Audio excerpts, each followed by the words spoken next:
उन्हाळा लवकरच सुरू होणार आहे। उन्हाळ्यामध्ये आपण सर्वात जास्त थंड पेय पितो ते म्हणजे लिंबू सरबत। उन्हाळ्यामध्ये लिंबाचे भावही जास्त वाढतात। आता सध्या लिंबू मार्केटमध्ये स्वस्त आहेत। लिंबाचे सिरप तयार करून ठेवू शकतो आणि हे सिरप 1 ते 2 महिने अगदी छान टिकतं। उन्हाळ्यामध्ये रोज लिंबू सरबत तर प्यायचा असतो, पण रोज लिंबू प्या, साखर घाला, हे सर्व करायला वेळ लागतो। जर आपण सिरप तयार करून ठेवलं तर लिंबू सिरप घालायचं, पाणी घालायचं आणि सरबत अगदी अर्धा मिनिटात तयार होतो। लिंबू स्वस्तही आहे, तर तुम्हीही अशा प्रकारे लिंबू सिरप तयार करून ठेवू शकता। तर अशाच नवनवीन थंडगार रेसिपी पाहण्यासाठी, पारंपरिक रेसिपी पाहण्यासाठी चटकदार बाय मोहिनीला सबस्क्राईब करायचं आहे आणि बेल आयकॉनवर क्लिक करायचं आहे, म्हणजे नवनवीन व्हिडिओज हे तुमच्यापर्यंत पोहोचू शकतील। चला मग तर आपण सिरप तयार करायला घेऊ।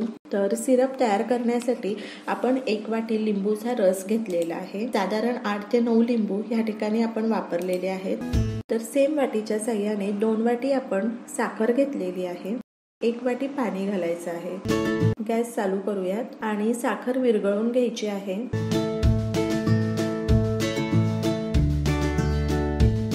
तर या ठिकाणी तुम्ही पाहू शकता साखर विरघळलेली आहे। साखर विरघळल्यानंतर 2 ते 3 मिनिट पाक उकळू द्यायचा आहे। पाक आपल्याला 1 तारे किंवा 2 तारे पाक नाही बनवायचा, फक्त मधासारखा चिकट लागायला हवा।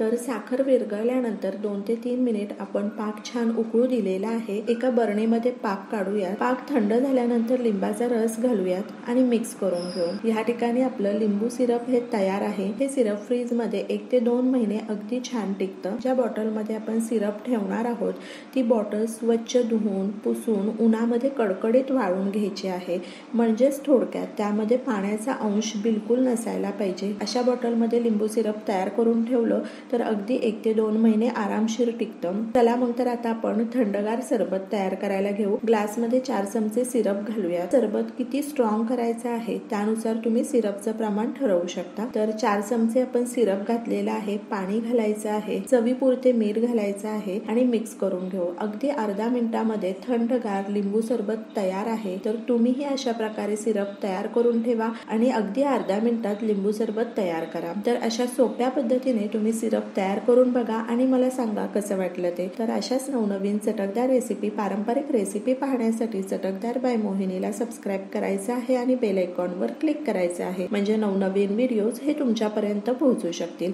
आणि वेळात वेळ काढून तुम्ही माझी ही रेसिपी पाहिली तर त्यासाठी तुमचे खूप खूप खूप धन्यवाद। पुन्हा भेटूया अशाच एका नवीन रेसिपी बरोबर।